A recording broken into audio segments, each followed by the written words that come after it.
Après avoir utilisé NC Simul pour vérifier un nouveau programme CN, renforcez le processus en utilisant OptiTool et OptiPower pour éviter que les bris d'outils lors du premier passage en machine n'apparaissent. Définissez d'abord les paramètres d'analyse de coupe, puis sélectionnez les séquences d'outils à inclure et enfin définissez le type de matériau de base et la désignation du matériau pour calculer la puissance, le couple et la force axiale de la broche. Après le calcul, la fenêtre de rapport fournit des informations sur les conditions de coupe et les valeurs maximales trouvées lors de l'analyse. Elle comprend également des données telles que la puissance, la torsion, la force de coupe, l'épaisseur des copeaux, l'avance à la dent et bien d'autres encore.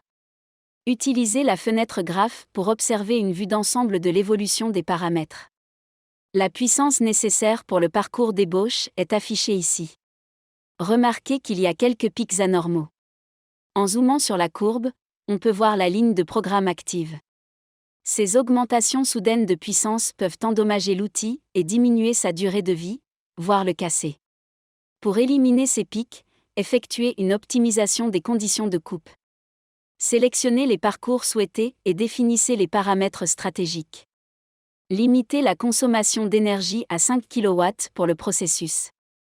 Comme NC Simul va réduire la vitesse d'avance pendant les pointes, définir également une avance minimum par dent permet d'éviter de dépasser le seuil mini de l'épaisseur de copeaux. Au cours de ce calcul, NC Simul effectue également une optimisation de l'air cutting, définit les distances modifiées d'approche et de retrait et sélectionne la nouvelle vitesse d'avance maximum pour tout mouvement en dehors de la matière. Utilisez la fenêtre graphe optimisée pour analyser les résultats. Observez d'abord la nouvelle vitesse d'avance et constatez les nombreux changements intervenus dans le parcours d'outils, puis regardez la courbe de consommation d'énergie. Elle est maintenant plafonnée à 5 kW. Pour analyser la vitesse d'avance consommée, naviguez en bas à droite de la fenêtre 3D. Vous pourrez ainsi visualiser la réduction de la vitesse d'avance à 1390 mm par minute. Cliquez sur le mode comparaison, une vue côte à côte des trajectoires d'origine et optimisée apparaît.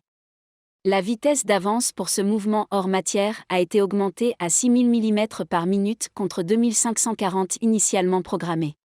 Pour le programme complet et pour chaque séquence, vous trouverez les informations sur le calcul du temps de cycle dans la fenêtre de rapport. La vitesse gagnée en dehors de la matière lors de l'optimisation de l'air cutting a plus que compensé le temps perdu en réduisant en toute sécurité la consommation d'énergie de la machine. Une légère réduction du temps de cycle est également constatée. Enfin, générez le nouveau programme ISO à l'aide de l'icône enregistrée.